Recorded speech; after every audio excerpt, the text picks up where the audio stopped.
Hewan Mania dimanapun Anda berada, salam sehat dari kami dan spesial karena saya sangat mencintai channel ini, podcast ini, jadi saya pakai host dari Asa main balap. Jujur saya tadinya mau pakai Sep tapi luar biasa karena di usia 57 tahun saya dikembalikan Asa ke dunia radio yang saya tekuni mulai tahun 93-94. Jadi ini kaosnya Sep saya simpen dulu ya untuk besok. Kata, saya tampilin fotonya dulu Mas Yowo. Nah, Boleh. ini kan tahun 2007 ya Mas Yowo ya. Ya. Tahun 2007 di Shanghai. Jadi Sep waktu itu masih tahun pertamanya, Ya. baru dari Sauber ke BMW ke Toro Rosso, terus Mas Dewo masih kinyis-kinyis. Jadi nggak kerasa ini 15 tahun yang lalu ini. Iya, dan sekali lagi teman-teman, saya bisa seperti ini karena Asa, teman-teman. Jadi saya harus terima kasih kepada, boleh ya menyebutkan udah 15 tahun kan, kalau di Amerika file-file yang lama FBI dibongkar lagi boleh kan? Boleh, Ya, udah lewat masa, lewat masa masa beku. ya, jadi ini Asa mencarikan saya adiknya Om Tinton Suprapto. Terima kasih Om Tinton. Oh itu ID-nya Om Dinton. Jadi Mohon maaf Om Dinton, sorry Nanda Om, Mikola. mohon maaf ini demi kebaikan. Kalau saya tidak nakal seperti itu, tidak punya bahan untuk podcast pagi hari ini. Jadi saya terima kasih. Jadi saya takut memasuk karena fotonya Om Tinton dengan saya berbeda. Waktu itu Asa bilang enggak, kerutnya sama, gini-gini, pokoknya mirip. Ya udah, maaf, maaf, maaf. Saya tidak bermaksud kriminal, saya tidak apa, karena saya cuma hobi yang apa ya. Cita-cita Evan Mania kan punya koleksi kaos, replika, nonton di sirkuit, ya kan? Kalau sudah apa? Ketemu pembalap ya kan? Kalau sudah ketemu pembalap, ya ini puncaknya. Bagaimana nyusup ke pedok? Mohon maaf, mohon maaf.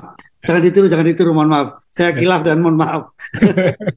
Trik kita waktu itu kan cepat. Jadi waktu sebenarnya sangat sangat safety, sangat aman untuk masuk situ dan tidak bisa bobol. Karena apa? Ada fotonya. Ya, jadi Itu kalau ya kan? itu ada fotonya keluar di screen ya. Ya, sama nggak fotonya. Cuman waktu itu kita latihan dulu, GR dulu. Di luar latihan dulu. Seolah-olah kita tergesa-gesa. Jadi kita tuh mau liputan. Jadi keluar wajahnya Om Tinto, tutup fotonya Asa. Jadi yang keluar fotonya Asa. Saya udah lari duluan gitu. Jadi Mas Dewo, tit, sebelum lama saya langsung tumpuin lagi gitu Ya, supaya biar foto yang asli fotonya Om keluar. Dinton nggak keluar lama. Ya, betul. Baru kerut, tek, tek, tek, tek, tek, tek, tek, tek, tek, kerut, rambut putih. Aduh. Oke, Iwan Mania, jadi tadi malam mata kita semua tertuju ke Abu Dhabi karena Formula One. Kemudian mata kita pindah ke sepak bola di Qatar. Jadi anak saya sempat tanya, ini di mana sepak bola Qatar? Kenapa Qatar? Loh kok kenapa? Memang ini penyelenggara. Loh kalau Qatar kenapa nggak disapu katanya? Oh itu dibersihkan nak, itu bukan ini Qatar bukan kotor. Jadi yang menarik memang antara sepak bola ini asal ini benar asal belajarnya. Sepak bola dan Formula One itu mempunyai kesamaan. Satu tim order, sama-sama semuanya di sepak bola dan di Formula One ada tim order untuk menang itu minimal. Kedua ada yang namanya pemain defense pertahanan di Formula One ada Checo Perez ya kan. Nah terus juga yang cukup menarik mana antara Formula One dan sepak bola? Kalau untuk sepak bola lebih hebat soal pemain, cara memperlakukan pemain lebih hebat sepak bola. Karena apa? Pemain cadangan bisa main pada saat pertandingan. Tapi pembalap cadangan di Formula One tidak boleh dimasukkan pada saat perlombaan. Wah ini Lewis Hamilton jelek ini ganti aja ini nggak boleh. Ini hebatnya. Tapi kalau soal pensiunan lebih hebat pensiunan Formula One daripada sepak bola. Coba kalau sepak bola pensiun. Oh Maradona gantung sepatu, bayangkan. Kemana-mana nyeker, kalau kakinya kena pecahan kaca gimana? Beda dengan Formula One, gantung helm. Oh ya udah, plong kepalanya nggak beban, nggak ada beban lagi. Bisa tidur ngorok karena nggak ada lagi penahan leher, misalnya seperti itu. Nah inilah Formula One dan apa istilahnya sepak bola yang membedakan. Tapi yang jelas semalam setelah balapan selesai, garasi Mercedes diserbu banyak tikus. Nah ini tahayul ya, tahayul kemudian kliniknya yang terjadi ternyata apa? Mick ini adalah musuhnya binatang tikus di seluruh dunia karena waktu tahun lalu dia bilang no Mickey, no Mickey, no Mickey. Wah Mickey mau sakit hati semalam. Jaga-jaga kalau kamu ngomong no Mickey lagi gigit gitu kan. Oke, Iwan Media, ini adalah balapan terakhir dan Asa seperti biasa.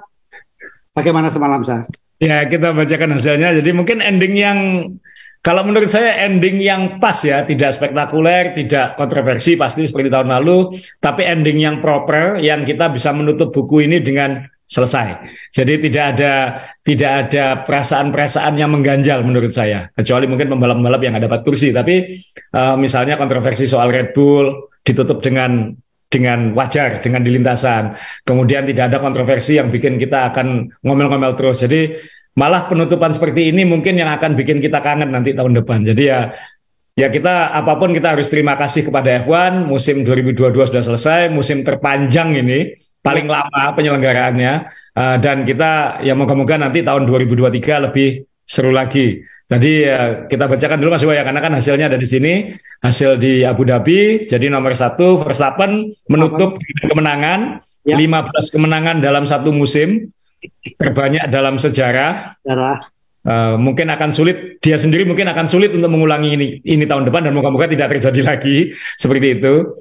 Yang peringkat 2 dan 3 ini penting karena ini yang bertarung berebut peringkat 2 klasemen pembalap, dan itu head to head ya. Jadi siapa yang finish di depan dia yang nomor 2, dan beda strategi, yang satu mencoba one stop, yang satu 2 stop agresif. Pada akhirnya Leclerc bertahan di depan hanya 1,3 atau 1,4 detik di depan Perez nomor 3, dan ini 1, 2, 3 lomba sama dengan 1, 2, 3 klasemen. Nanti kita akan bahas Perez harusnya bisa nggak ini nomor 2. Kan ini kita ngomong hal-hal kecil, dan itu nanti membedakan mana yang benar-benar juara dunia dan mana yang ya memang yang membedakan superstar dan star. Ya. Beda lagi. Setuju. Sainz nomor 4, jadi Ferrari kembali di atasnya Mercedes. Hamilton mungkin ada masalah ketika mobilnya sempat terbang di awal itu sehingga ada kerusakan, tapi Russell ya ini Mr. Konsisten ya, selalu 5 besar kalau dapat kesempatan. Norris Mr. Best of the Rest karena selalu yang terbaik di belakang 3 tim teratas, finish nomor 6 karena tertolong oleh Hamilton out. Ocon mampu menempel, dan Alpine peringkat 5, jadi kalau Ocon out kayaknya poinnya juga udah nggak cukup, tapi Ocon tetap mampu finish. Stroll mampu finish, Ricciardo dapat poin di balapan terakhir McLaren, Vettel gara-gara Hamilton out dapat 1 poin di balapan terakhirnya, dan itu kayak tutup buku yang baik ya, karena dulu Vettel tahun 2007 balapan pertamanya di Indianapolis waktu itu sama BMW itu dia finish nomor 8, waktu itu nomor 1 poinnya nomor 8, jadi dia dapat 1 poin di lomba pertama dan 1 poin di lomba terakhir. Jadi ya tutup buku yang baik, dan ini tragis buat Aston Martin nanti, karena kalau seandainya Vettel berhasil nyalip Ricciardo atau strateginya Aston Martin mungkin dibuat 2 stop bukan 1 stop untuk Vettel mungkin bisa peringkat 9 atau 8, dan itu akan berpengaruh ke klasemen konstruktor. Tapi sebelum ke sana kita ke klasemen pembalap. Verstappen poin terbanyak dalam sejarah F1 454, moga-moga juga nggak terulang. Leclerc hanya 3 poin dengan Perez, jadi intinya tim order kontroversi di Brasil nggak ngaruh karena itu hanya 1 poin waktu itu, jadi selisihnya 3 poin, jadi nggak ngaruh, jadi kita nggak perlu membicarakan itu lagi, clear sudah. Russell nomor 4 275, Sainz di atas Hamilton karena Hamilton nggak bisa finish, dan Hamilton 240. Norris kalau dilihat kan, Norris ke atasnya nih jauh banget poinnya, Norris ke bawahnya juga lumayan jauh poinnya, jadi dia benar-benar aku sendirian tahun ini. Jadi dia nggak ada saingannya gitu. Dia nggak bisa bersaing ke depan, tapi dia sulit disaingi yang belakang. Ya 2 Alpine ini ya mungkin kalau ketahanan mobilnya Alpine tidak buruk, mungkin bisa di atas Norris semua nih mungkin. Karena Ocon dan Alonso peringkat 8 dan 9. Kayaknya Bottas ini setengah musim terakhir nggak perlu ngapa-ngapain, tetap nomor 10 kayak gitu. Jadi ini Mr. Quiet, nggak ada gebrakan, nggak ada kontroversi, nggak ada karyawan yang baik untuk Alfa Romeo. No gimmick. No gimmick. Kemudian ini klasemen konstruktor yang jauh sekali ya. Ya menentukan sebenarnya di Abu Dhabi di bawah khususnya. Ya Red Bull jauh banget, 759, Ferrari nomor 2 nggak kesalip sama Mercedes, Alpine aman di atas McLaren, Alfa Romeo dan Aston Martin poinnya sama. Sama, iya. Cuman karena finish lebih baiknya ada milih Alfa Romeo, sehingga Alfa Romeo yang peringkat 6. Jadi kemarin kalau Vettel bisa di depannya Ricciardo atau strateginya membuat dapat 1 poin lebih aja, Aston Martin peringkat 6. Tapi ya lumayan lah, daripada kan dia Aston Martin di awal musim sempat di bawah kan gitu, sempat levelnya Williams. Jadi minimal recovery dengan baik dan ending yang baik untuk Vettel. Haas ya tidak menambah poin, tapi dia lebih baik. Musim lalu kan juru kunci, sekarang dia peringkat 8, jadi ya improvement. Catatan ya, Aston Martin dan Alfa Romeo walaupun poinnya sama, tapi karena secara peringkat beda, itu nanti nilai hadiah uangnya bisa selisih belasan juta dolar. Waduh, sayang ya semalam tuh ya. Sayang ya. Ya mungkin Aston Martin nggak butuh belasan juta dolar ya lah.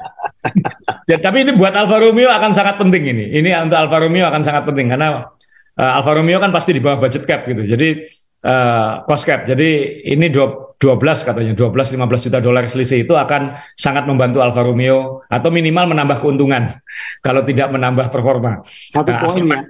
Kenapa? 1 poin nilainya segitu ya. 1 poin Ya, ini. 1 poin nilainya segitu. Dan Haas, Alfa Tauri hanya 2 poin juga selisihnya. Itu selisihnya juga pasti banyak untuk Haas.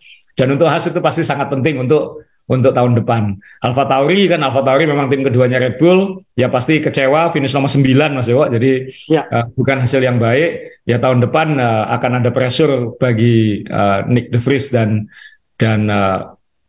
pembalap Jepang kesayangan kita ini untuk naik peringkat ya. Nah Williams akan nanti kita akan ngomong karena pembalapnya resmi ya, Logan Sargent pasti akan membalap untuk Williams. Dia akan punya Albon dan Sargent. Jadi apakah itu cukup untuk menaikkan? Itu kita harus lihat. Jadi ini standing akhir, tidak ada kontroversi, tidak ada asterik, tidak ada catatan apa-apa, tidak ada sidang apa-apa, selesai. Tutup buku dengan baik. Tinggal nanti Maret atau April laporan COSCAP 2022. Ya. Jadi sangat bertolak belakang saya kalau kita lihat tahun lalu dengan tahun ini saya. Iya, tahun lalu kan, wah ininya ribut ini, ribut. Nah, kebetulan tahun lalu juga kalau nggak salah kita bahas ini waktu saya di Jakarta ini, saya sekarang di Jakarta, jadi jadi ini kayaknya kok mengulang lagi ya kayak tahun lalu podcast lomba terakhirnya kok di Jakarta. Tapi ya ini pembalap sudah foto bersama dan yang paling manis mungkin ending yang baik, tidak ada permusuhan yang terjadi dan ini foto Hamilton Kamis malam sebelum lomba. Hamilton tuh neraktir semua pembalap F1 ini makan malam. Jadi kompak ini. Ini 20-20-nya ada di sini. Semua makan bareng, cuman Kevin Magnussen yang ketutupan sama Gasly di situ. Tapi semua ada di sini, ditraktir oleh Hamilton. Ya paling kaya mungkin di sini. Selain Stroll ya. Jadi ini makan malam bareng sekaligus perpisahan untuk Sebastian Vettel. Jadi sampai Hamilton bilang kelas 2022 ini adalah kelas kelompok yang paling kompak satu sama lain. Dia bilang seperti itu. Jadi ya menutupnya enak gitu kan. Beda dengan tahun lalu kan. Ya. Nah, ini tahun ini endingnya happy semua, happy ending, tidak ada kontroversi dan tutup buku dengan baik. Iya. Jadi benar ya. Memang cara dunia itu kalau ngomong juga enak ya. Ini tahun yang paling kompak, paling baik ya. Karena apa? Dia sendiri yang bikin onar gitu kan. Karena mobilnya nggak kenceng. Kalau mobilnya kenceng coba kan jadi onar juga. Sodok sana, sodok kiri. Ya dan Hamilton tutup tahun tanpa kemenangan satupun ini. Iya kan? Tragis juga ya. Iya. Oke, sekarang kita saya kembali ke Red Bull dulu, Ini karena judul yang kamu bikin tahun minggu lalu itu cukup menarik ya. Brengsek itu kan menarik sekali, Teman, saya bilang sudah nggak ada ngaruh. Tapi yang akan saya pertanyakan di sini adalah sebenarnya strategi Red Bull ini salah atau benar semalam? Kalau yang mengeksekusi bukan Perez. Kenapa? Saya melihat ya saya ada yang komen di kolom komen kemarin, kalau saya ini pendukung Max Verstappen, ya memang saya itu normal. Pokoknya kalau mak-mak saya dukung lah, mak-mak loh. Saya itu normal kok. Kalau bapak-bapak saya nggak mau ya, saya nggak normal nanti. Nah, Max Verstappen, Lewis Hamilton, Michael Schumacher yang saya lihat ya, karena saya kan nggak ngikutin yang Arthur Senna dan sebagainya, saya nggak ngikutin. Itu kan kayak bisa di setel seperti robot. Per lap kamu sekian, per lap sekian. Kamu akan ketemu dia ngambil sekian. Kalau dilihat dari data kan seharusnya kamu bisa dapat di mana gitu kan. Ya. Nah apa ini yang Asa tadi bilang superstar sama star. Ya, jadi ya judul kita provokatif juga, brengsek. Tapi itu ya memang juara dunia itu kayak gitu semua, bukan hanya di F1, di semua olahraga yang namanya superstar yang levelnya seperti itu adalah dia ada selfishnya, ada aku harus dapat terus. Dan tapi kalau aku dikasih tantangan, aku akan makan kayak gitu. Jadi bukan sekedar maunya sendiri, tapi juga berani dan bisa mengeksekusi itu dengan matang gitu kan. Kayak misalnya tendangan bebas, dia akan bilang kalau sepak bola ya ini gol. Dia berani bilang kayak gitu dan itu gol. Jadi bisa ngomongin dan bisa menjalani. Itu biasanya ada arogansi, ada level arogansinya seperti itu. Nah, memang Verstappen di Brasil nggak mau ngalah sama Perez. Padahal itu 1 poin itu bisa sangat berharga bagi Perez untuk jadi peringkat 2. Red Bull belum pernah finish 1-2 di klasemen. 1-3 udah pernah, 1-2 belum pernah. Jadi kan ini catatan buat tim juga gitu. Kemudian ketika sampai di Abu Dhabi kan memang Verstappen pole position nggak ada saingannya, tapi Perez nomor 2. Kemudian 2 Ferrari di belakangnya. Nah ini kan jelas siapa yang finish di depan dia yang nomor 2 kan begitu. Kalau sudah begini karena Verstappen startnya bagus, Verstappen nggak perlu menolong Perez gitu. Kan nggak mungkin di akhir lomba kemarin Verstappen tiba-tiba melan untuk nahan Leclerc kan juga nggak mungkin gitu. Resiko juga ya. Resiko juga dan perhitungannya Red Bull kan seharusnya Perez bisa nangkep lap terakhir atau 2 lap terakhir perhitungannya Red Bull strateginya dan itu kan kalau itu juara dunia mungkin bisa mengeksekusi itu dengan baik gitu. Baik. Verstappen tadi malam mungkin 10-15 lap terakhir mungkin sudah costing aja dia nggak maksa sama sekali top speednya udah kalah sama yang di belakangnya lap time-nya sudah nggak kayak yang di belakangnya jadi tapi dia kan tanda kutip juga membantu Mas Yo dia ngasih tahu bannya aman Perez silakan hajar maksimal bannya akan aman nggak ada masalah hajar aja kayak gitu jadi dia tetap ngasih informasi karena dia kan 1 stop sama kayak Leclerc sedangkan Perez kan 2 stop bannya lebih fresh selisih 12 lap. Jadi Perez suruh paksa itu, bannya masih bisa kayak gitu. Nah, Perez yang tidak bisa mengeksekusi itu secara optimal. 2 kali kan Mas Yo. 1 ketika dia keluar dia harus tarung dengan Hamilton, dia tidak bisa cepat mengambil Hamilton ya, gitu, dengan mobil yang lebih cepat. Kemudian ketika overlap traffic dia tidak bisa tegas das gitu. Padahal itu mungkin kalau dikumpulkan mungkin ya 2 detik. Itu yang seandainya lap terakhir itu dia masuk di RS zone aja sama Leclerc, dia pasti bisa nyalip.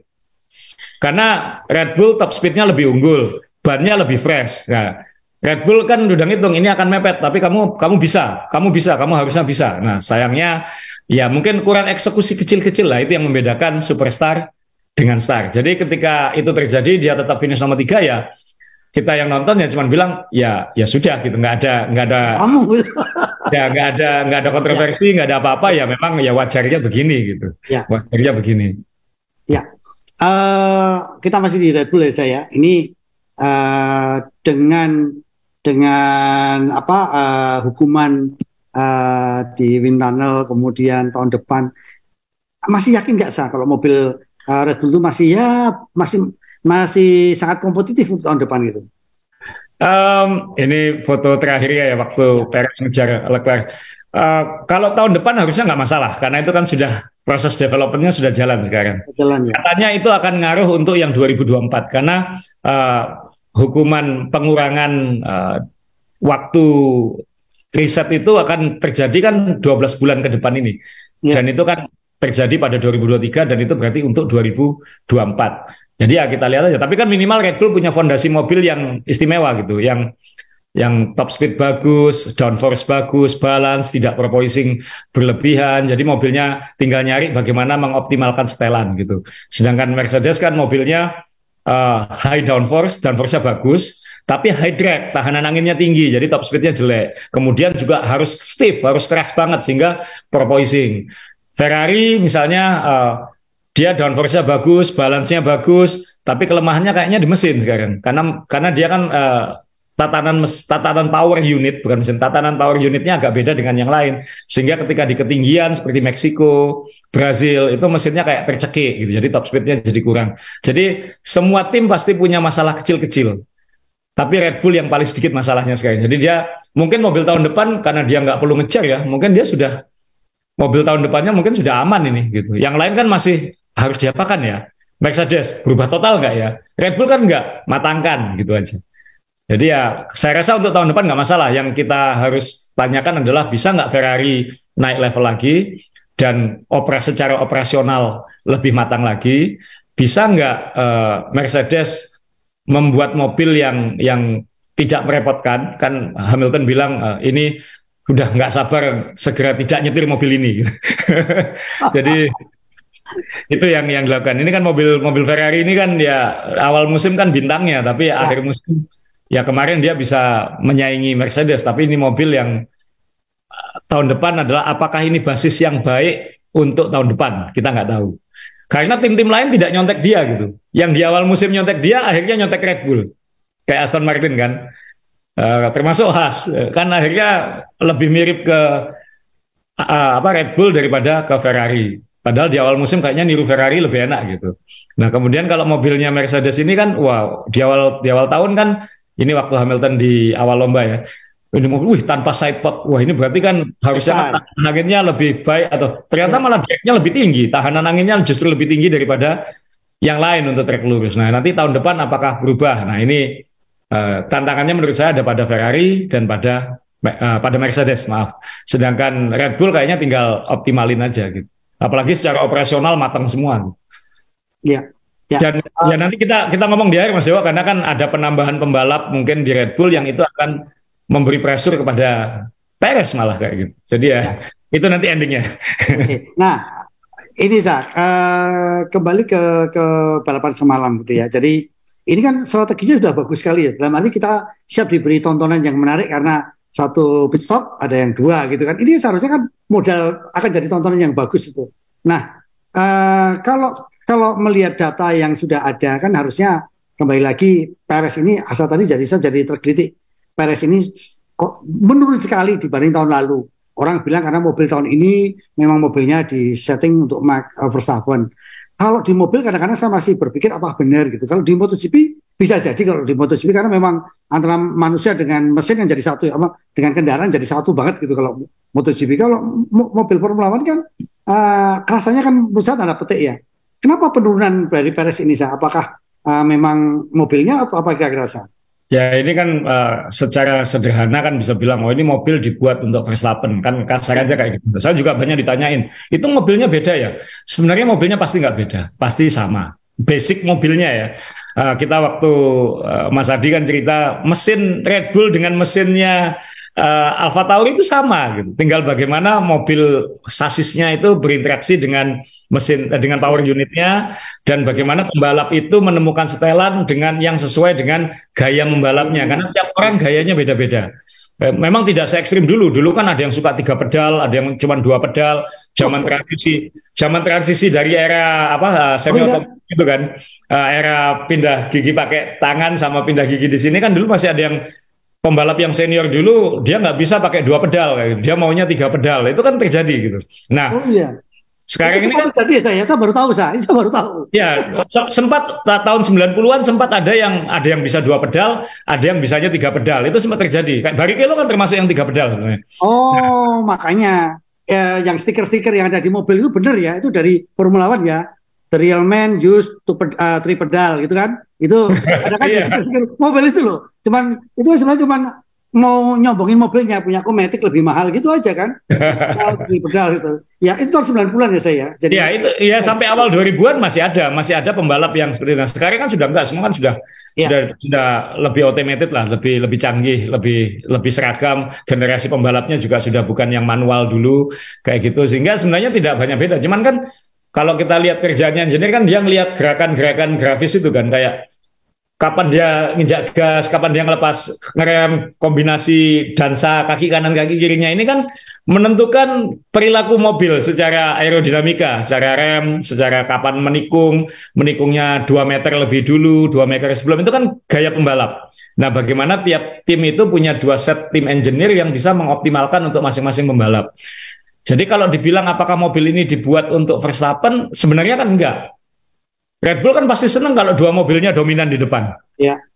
Seperti Mercedes dulu kan siapa yang pengen mobilnya satu ketinggalan di belakang satu di depan kayak McLaren kan akhirnya tetap kita pengen dua-duanya di depan kayak gitu. Nah tapi pada developmentnya ketika dibutuhkan tim kan pasti mikir mungkin 2 pembalap ini akan tarik-tarian kan ini pengen begini ini pengen begini. Nah kalau kayak gini yang dituruti siapa? Yang juara dunia yang di depan. Jangan sampai ini merugikan lead driver kita gitu. Jadi ya mungkin itu bedanya sedikit banget tapi dan itu mungkin di software mungkin bukan sayapnya mungkin sama kan Mas Yo. Sayap padunya kan sama semua tapi cara makainya beda gitu. Nah, ini yang saya yakin pasti tim itu tidak mengutamakan banget gitu. Zaman Michael Schumacher pun juga mobilnya sebenarnya basicnya sama. Cuman Michael Schumacher di kontraknya ada bilang kalau ada komponen baru dan itu berguna dan tim hanya bisa bikin satu, aku duluan kayak gitu. Ya, Itu aja sebenarnya. ya, Jadi tidak ada misalnya mobil ini kan tidak mungkin tim itu menjelekkan pembalap satunya kan. Itu kan tidak mungkin. iya. Jadi Memang kalau berbahaya dan terlalu simplistik kalau kita berpikir mobil ini dibuat untuk Verstappen. Itu kita berpikirnya kurang kurang F1. nah, ini ada Cara pengalaman berpikirmu juga. kurang F1. F1 itu sophisticated banget tuh. Ya, ini ada pengalaman saya pribadi yang waktu itu beri asa ID card sehingga saya itu waktu waktu pertama kali di track saya tidak memotret. Saya hanya pengen tahu bagaimana gaya pembalap waktu masuk tikungan pertama di Sepang itu kan track lurus, Ya. kemudian nekuk sekali ya, tikungannya kan nekuk sekali. Nah ternyata saya sempat tanya ke Asasa, ini ada pembalap yang belepotan waktu ngambil pengereman terakhirnya, ada yang mulus. Ini kan berarti karakter kembali ke karakter karena late braking itu kan juga menyumbang kecepatan kan, menyumbang waktu kan saya. Bisa menyumbang waktu, bisa mengurangi waktu, Mas Yo. Tergantung kebutuhan dan setelan mobilnya. Oh gitu ya. Ini Iya. kan ada yang beloknya berlepotan, ada yang sampai titik baru belok, ada yang dari jauh sudah ngerem duluan. Ini kan menurut saya kan jadi waktunya jadi hilang gitu loh kalau menurut saya. Ini kan karakter gaya pembalap tadi di situ ya menyumbang waktu saya. Jadi ya, Pak, saya yakin Red Bull ingin Perez maksimal juga. Cuman kan memang mungkin, ya itu tadi kalau dilihat dari balapan di Abu Dhabi kan kelihatan kejamnya aja beda. Gitu. Kejamnya beda. Maksudnya ketika dia harus mengejar Leclerc dan dia harus sekian waktu, sekian waktu, sekian waktu, waktunya kan waktumu bagus, kena gitu. Verstappen sudah mempan informasi, banmu hajar aja, jangan khawatir gitu. Tapi kan perbedaannya bukan pada lap time atau pada informasi kan, perbedaannya pada saat melewati Hamilton dan traffic. Iya, backmaker dua itu ya. Ya, mungkin 1 detik di situ, mungkin 1 detik itu mungkin yang menentukan dia peringkat 2 konstruktor atau tidak ya. Itu bedanya superstar dengan star. Tapi tim kan pasti butuh pembalap yang solid dan konsisten gitu ya. Mungkin Perez ya, mungkin ya dari sini kita lihat ya mungkin Perez kita nggak perlu harapin jadi juara dunia kecuali nanti mungkin terjadi apa-apa pada Max Verstappen tahun depan sehingga dia absen berapa lomba dan Red Bull butuh Perez untuk mendominasi. Nah itu kan pasti butuh. Ingat zaman Michael Schumacher kakinya patah, Iya, Irvine kan nggak bisa juara dunia juga. iya, Eddie iya. Irvine kan ya. Kalau Iya, kalau iya, misalnya iya. Eddie Irvine levelnya tinggi kan Eddie Irvine langsung juara dunia waktu itu. Tapi kan Eddie Irvine harus dibantu-bantu juga. Mika Salo harus ngalah, ya kan. Dan Michael Schumacher di hari musim mungkin juga mungkin harus dibantu untuk membantu, tapi ternyata nggak butuh kan kayak gitu karena nggak bisa menang juga. Jadi ya memang ada superstar, ada star. Oke, jadi Evan Mania kalau Asa menampilkan foto ini ternyata argumen saya benar. Jadi selama ini kan bertanya Formula One itu mesinnya 2 tak atau empat tak. Ternyata pakai 2 tak. Jadi masih pakai oli samping. Lihat tuh asapnya banyak sekali ya kan. Jadi Asap kan Mas Dewo. Kan bannya oke. sudah nggak perlu dianalisa sama Pirelli, bannya kan sudah nggak dicek lagi, nggak dipakai lagi, hajar. Ya. Jadi ini memang tradisi saya. Jadi karena Pirelli sudah nggak butuh data lagi, di akhir itu semuanya mau melakukan gerakan-gerakan semacam ini ya donat ini saya. Ya untuk selebrasi juga kan, untuk Ya, ini musim sudah berakhir, kita kita berpesta dan apa mobil ini sudah nggak dipakai lagi tanda kutip kayak gitu. Jadi ya ini endingnya kan banyak, termasuk Vettel kan juga melakukan ya, donat itu ya, istilahnya donat ini. Ya ini Vettel melakukan donat donat perpisahan kepada F1. Jadi ya tadi malam itu begitu balapan berakhir saya nggak terlalu lama nonton lagi karena saya pikir udah ending yang enak nggak perlu ada riset khusus atau nginget-nginget khusus atau apa udah tutup buku dengan nyaman. ya. Tapi jujur saya kalau kalau semalam saya nonton juga apa ya, saya sudah tidak sebahagia sebelum-sebelumnya saya karena ada pembalap ini kehilangan kursi, saya itu kasetnya itu kan gampang terenyuh. Ini kehilangan, ini nanti nasibnya gimana? Oh ini berpisah. Jujur Vettel ini saya cuma punya koleksi satu aja Vettel ini. Karena Oh, kasih mana? Saya nggak begitu suka. Tadinya jujur ya, saya nggak suka. Saya dominasi Ferrari, William, suka kan? Itu seneng saya nggak tahu. Cuman lama-lama lihat Vettel gayanya, aduh kita kehilangan tukang pizza di tengah di track ya, nggak ada jualan pizza lagi, nggak ada yang nanti pasti akan sampah menumpuk, nggak ada yang ngambilin sampahnya, ya kan? Terus nanti sudah nggak ada lagi penyanyi yang nyanyi pelangi-pelangi ciptaan Tuhan nggak ada lagi gitu kan. Ini Vettel semua yang tahun ini kan Ya. keluarga semua kan. Teman-teman perhatian nggak speech-nya Vettel setelah lomba tadi malam di atas trek lurus, di atas lintasan itu? Dia bilang memang 2 musim terakhir tidak terlalu membahagiakan secara performa dan prestasi, tapi 2 tahun terakhir itu memberi saya kesempatan untuk menyampaikan pesan-pesan yang ingin saya sampaikan. Jadi saya mendapatkan panggung atau platform untuk pembalap kita ini di panggung dunia. Kita ini diberi kesempatan untuk menyampaikan hal-hal yang menurut kita adalah kebaikan. Jadi Vettel menggunakan 2 tahun terakhir ini untuk menyampaikan pesan-pesan yang ingin dia sampaikan. Gitu. Jadi orang ini kan sangat baik ya, articulate sekali, intelektual sekali dalam bicara dan lain-lain. Sehingga wah bagus sekali speech-nya. Dan itu dia bilang moga-moga pembalap yang lain nanti juga sadar kalau mereka itu memiliki platform atau pegangan yang bisa bermanfaat untuk banyak orang. Itu pesannya dia. Jadi wah emang dia tahu caranya ngomong lah. Ya, kita masuk ke Vettel dulu nggak apa-apa ya, karena Asa sudah memancing ya. Ya. Sa, 4 kali juara dunia ya, 53 menang baru nyadar banyak yang menangnya.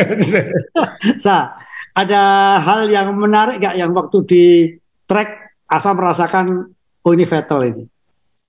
Ya, dia kan sempat tarung sama Ocon, Alonso, jadi sandwich tengah-tengah itu dan dia agresif, cukup agresif dan dia sempat ngomel juga ke timnya kenapa kok saya tidak 2 stop seperti yang lain kayak gitu. Jadi masih keluar begitu-begitunya. Tapi secara overall ya mungkin fokusnya lebih ke depan waktu itu jadi tidak terlalu memperhatikan tapi bahwa sempat khawatir di akhir lomba, waduh Vettel nggak dapat poin kan nggak enak ini. Tapi begitu Hamilton out, Vettel dapat poin, oke lah, enak kayak gitu. Ya. Kalau saya sederhana jadi Vettel ini ya memang saya koleksi cuma satu, cuman saya udah janji saya pengen punya mobilnya waktu dia di Aston Martin. Saya masih ingat waktu malam-malam saya melakukan kesalahan sehingga kita pulang terlalu malam di Sepang waktu itu karena saya melakukan kesalahan foto saya banyak yang bleset. Asa butuh yang perfect, Asa ini orangnya perfect sekali. Jadi foto saya cuma bleset yang bleset itu ya, mata saya melihatnya tidak bleset tapi Asa melihat ini satu rambut blesetnya. Saya masih ingat. Jadi kita pulang malam dari media room. Vettel masih duduk berdiri di garasinya, ingat gak sih? Iya. Kita iseng yuk kita minta foto yuk. Waduh males udah capek gitu kan. Tapi ini kan orangnya baik gitu kan.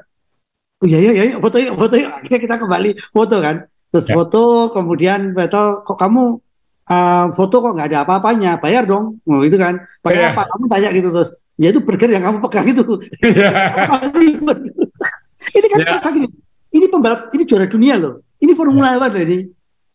Hal kecil kayak gini masih keluar kemanusiaannya gitu untuk bersosialisasi. Ya, ramah sekali ya. Ya kan, jadi ini saya punya foto kita bertiga sih Mas Jo, waktu di Ferrari tapi. Iya, jadi orang ini kan sangat sangat malah ini sempat kalau nggak salah ada versi foto ini yang dia yang nyelfiein kalau nggak salah. Jadi ya ini orang yang ramah manusiawi ya maksudnya. Jadi ngoke orang, jadi mengorangkan orang lain seperti itu. Jadi ini saya juga harus terima kasih karena kaos ini adalah lustrumnya antropologi UGM bisa pakai ini. Jadi ya. Tapi gini satu hal di tempat ini kita juga sempat tercengang kan, ketika garasinya Vettel Ferrari dekat dengan Mercedes, ingat nggak?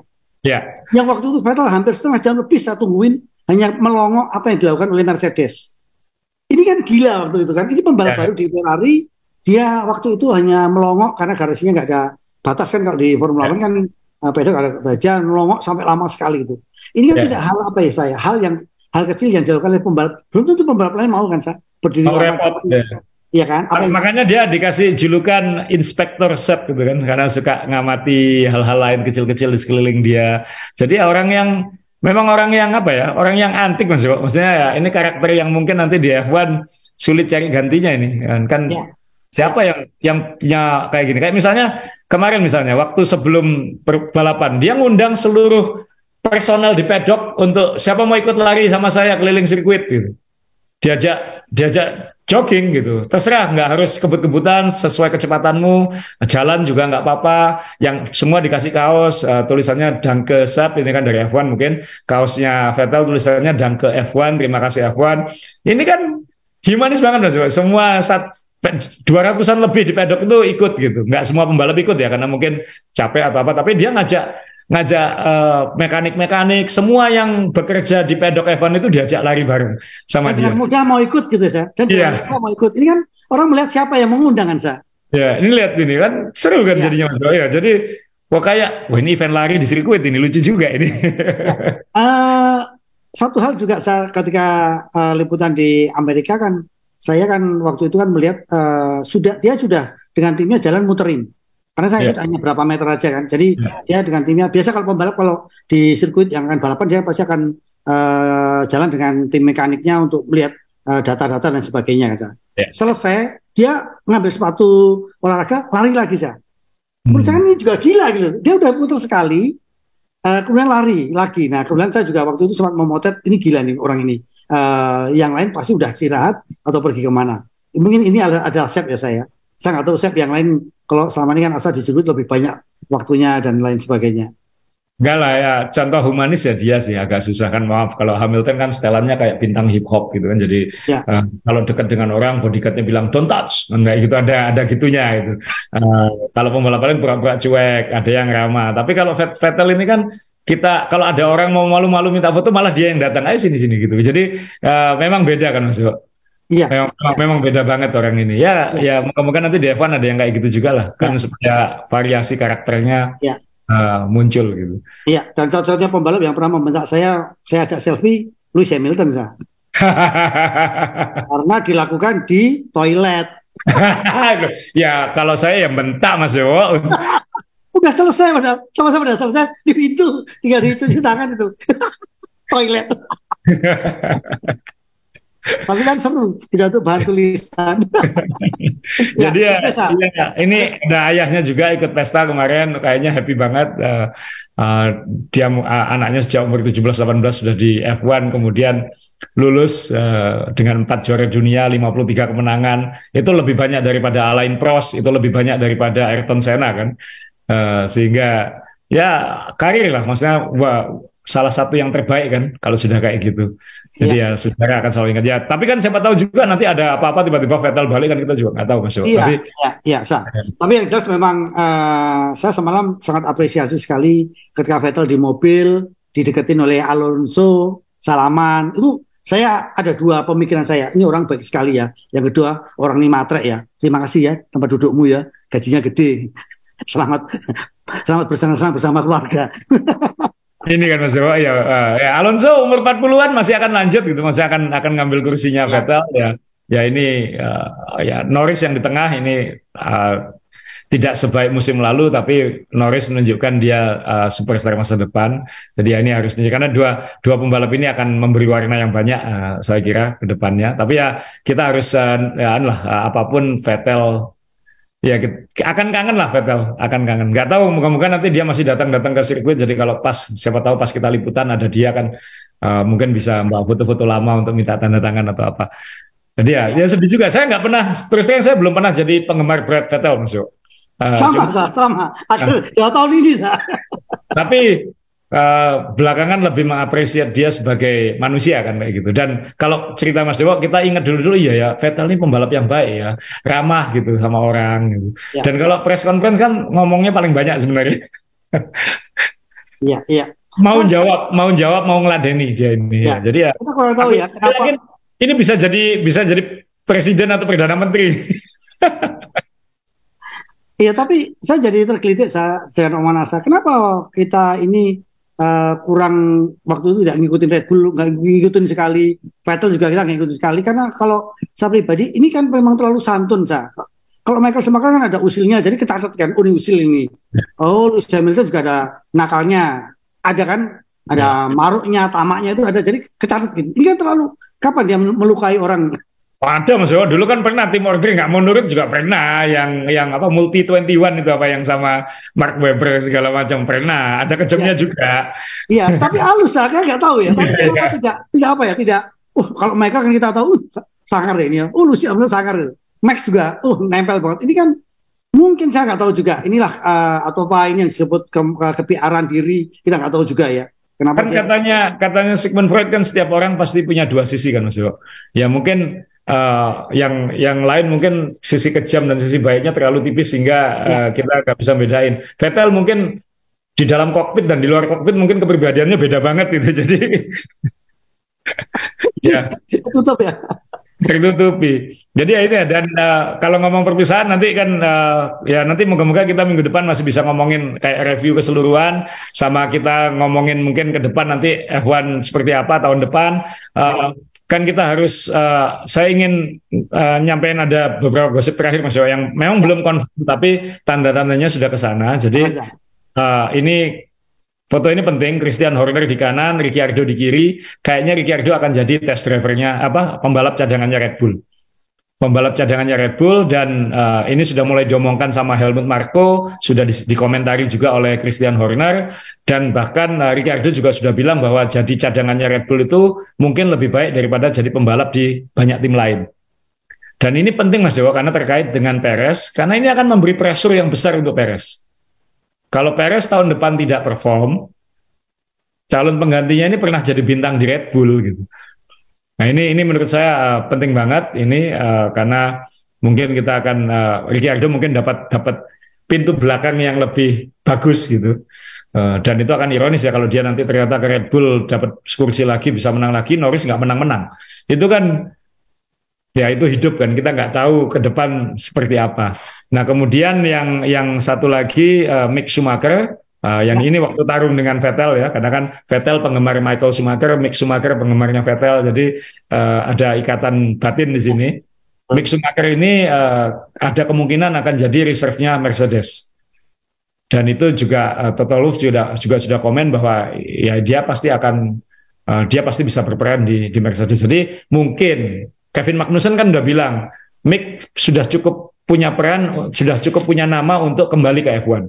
Tinggal nanti dapat kesempatan atau tidak. Nah ini yang dia punya modal untuk itu. Dan siapa tahu nanti di Mercedes dia dapat pintu yang kemudian bisa, Mercedes kan punya nyuplai power unit ke tim-tim lain. Jadi bisa buka pintu untuk yang lain juga. Jadi itu satu pintu lagi. Jadi dari Akademi Ferrari ke jalurnya Jerman, Mercedes. Nah, apapun punya nama Schumacher itu akan memberi jalan lah, kayak gitu. Nah, terus satu lagi, ya, ini terkait dengan F2 di Abu Dhabi yang juga finale. Logan Sargent, pembalap Amerika ini sudah mengamankan super license. Jadi dia akan membalap untuk Williams tahun depan. Jadi ini yang jadi balapan terakhir. Benar-benar tutup buku, jadi benar-benar endingnya nggak ada kontroversi. Susunan pembalap untuk tahun depan juga sudah komplit.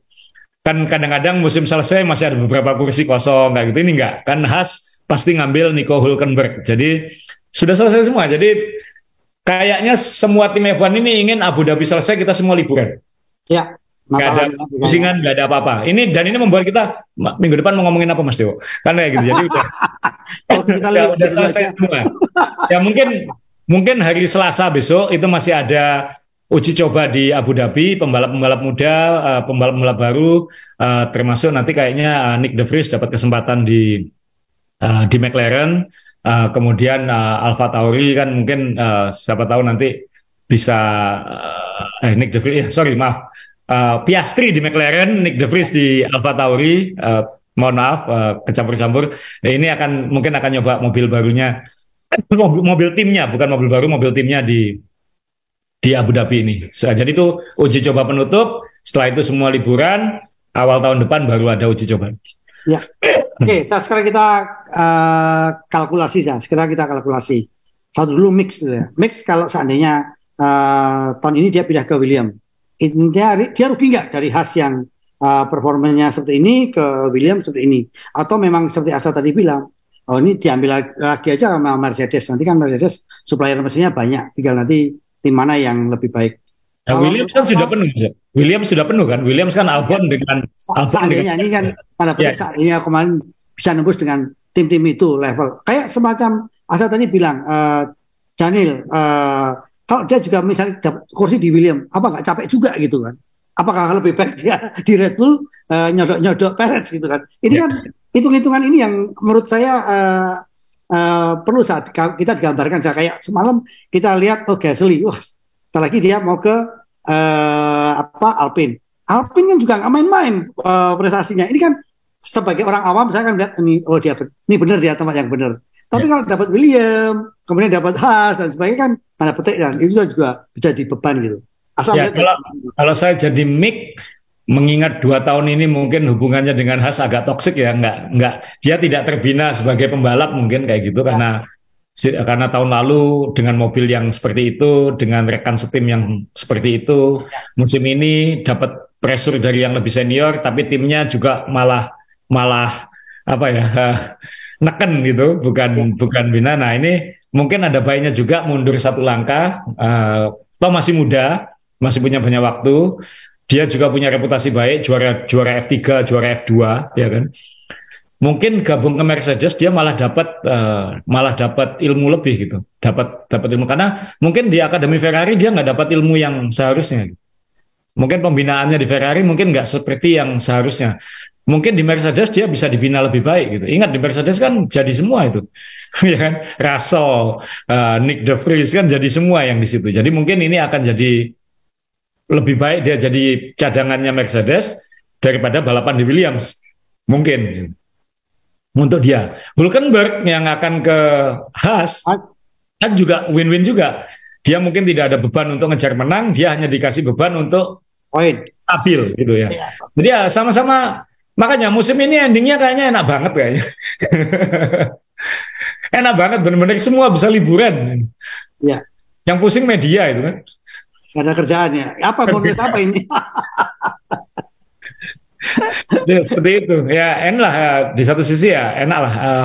Lega juga jadi nggak usah kayak yang tahun lalu kan kita harus nunggu lagi ada update lah apa ini sidangnya seperti apa bandingnya seperti apa bener salah nggak ini juara dunia bisa dicopot nggak ini kan ada gitunya kan. Ya, Nah, tahun ini endingnya soft landingnya enak gitu tes selesai. oke. Termasuk silly seasonnya. Ya.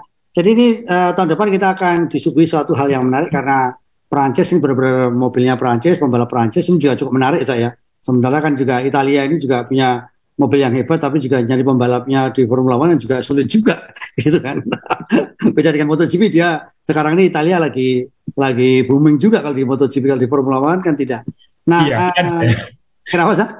Iya Italia yang berat ya sekarang. Ya kan kemarin Giovinazzi kan dikasih kesempatan free practice kan di Alfa Romeo atau Haas ya di Haas. Tapi kan kemudian juga nggak perform melintir atau apa gitu sehingga ya udah coret Nico Hulkenberg akhirnya. Ya ini yang ya kadang-kadang kan gitu. Kadang-kadang kok Jerman semua ya.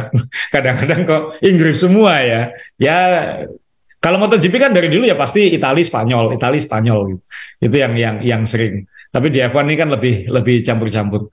Ya kita tunggu aja ini kan di kelasnya F2 sekarang kan banyak yang bisa naik semua itu kan. Betul, betul. Nah, kita tunggu nanti rebutan kursinya 2024 seperti apa. Ya, Dan nanti pintu dari IndyCar juga sudah terbuka. Gitu. Kan kita nunggu juga ini bintang-bintang dari Amerika. Sargent kan mungkin dia prestasi dari bawah ke atas, tapi bukan bintang di Amerika. Nah, bintang-bintang di Amerika ini kan juga bisa masuk. Kita nunggu apakah Andretti bisa masuk F1 nanti. Kalau itu bisa masuk, mungkin buka pintu lagi. Ya masih ya, kedepannya masih akan seru F1 ini, tapi minimal untuk tahun ini endingnya top. Kayaknya oke. udah cukup, Dok. Kita ini mau ngomongin apa lagi? Karena endingnya udah Nah, enak ya. satu lagi saya ini Ya, satu lagi menarik. Jadi jangan lupa balapan pertama, dua, tiga kita harus tonton ya, saya karena ini banyak pembalap muda saya. Kita ya. ingat kita ingat Tsunoda awal-awal masuk di balapan ketemu pembalap senior itu kan banyak orang yang miso-miso. Ini jadi ini banyak pembalap muda nih. Ya, Itu tahun satu tahun dua depan. tiga nanti kita lihat ya. Ya, jadi kita akan ngikuti minimal nanti Selasa besok setelah di Abu Dhabi kita lihat hasil uji coba, tapi itu nggak akan terlalu signifikan. Itu ada juga uji coba ban Pirelli untuk tahun depan juga tambahan. Tapi setelah itu benar-benar liburan. Apa kan sudah silly season selesai. Sebenarnya benar-benar bisa liburan. Mungkin bisa ngomongin hal-hal yang non F1 yang non aktual ya, yang Ya, kita jadi ngomongin. kita buka aja sah kalau asal setuju juga mungkin teman-teman ada yang usul, oh di kota saya ini ada yang suka F1 koleksi gini, siapa tahu kita bisa nimbrung bareng podcast bareng kita. Kemudian juga, wah ini di Bandung atau di mana dimanapun silakan, siapa tahu nanti biar dipilih oleh teman-teman bisa gabung kita ngobrol koleksi, kita ngobrol pengalaman nonton di sirkuit, ini yang cukup menarik. Ya Eh, mungkin nanti ada liburan akhir tahun, siapa tahu Mas Tepi balik dari Eropa. ya, Nah, kita bisa ajak lagi, kemudian ya, Saya juga komunikasi dengan Son Glael, kan ini menarik kayaknya. Endurance Championship tahun depan kayaknya akan profilnya akan naik terus karena Ferrari juga akan turun di situ, ada banyak pabrikan-pabrikan akan turun, jadi profil eventnya juga akan naik. Ya nanti kita akan cari tema-tema untuk ngisi lah gitu. Tapi Ya. minimal untuk musimnya kita nggak ada kontroversi yang harus dilanjutkan. Lega saya nggak harus belajar apa-apa lagi. Ya, baik, Evan Mania, sekali lagi channel ini dibuat memang karena hobi, semata-mata hobi. Kita juga tidak ingin punya tujuan lain kecuali cuma ini hobi aja. Yang jelas karena awal-awal kita juga sudah senang F1 dan ternyata sekarang booming, banyak teman bergabung dan lain sebagainya. Terima kasih atas support channel kita ini dan jangan lupa teman-teman, ini jujur aja ini kaos enak sekali dan rasanya wajib punya ini karena tahun ini kan temanya tema-tema yang kalau kita kangen Aston Martin dan saya yang hijau lah. Saya nggak tahu kalau ini asal ini pasti William ini karena biru-biru ini William misalnya. Red Bull Mas Yo. Apa ya? Ini Red Bull ini. Oh itu Red Bull. Inspirasi Red Bull bukan Red Bull. Red Bull atau mungkin juga saya dapat yang warna hitam itu inspirasinya pasti. Mas Yo, maaf ya. Kan ada survei F1 yang kita bahas beberapa waktu lalu bahwa tim paling populer adalah McLaren, nomor 2 adalah Red Bull. Survei globalnya F1 ya. Nah, saya nggak tahu nanti akhir musim ini seperti apa, tapi survei terakhir itu waktu Azawer kemarin launching kaos-kaos untuk yang bertemakan balap ini, yang paling laris 2 itu yang bertemakan Red Bull sama McLaren sama.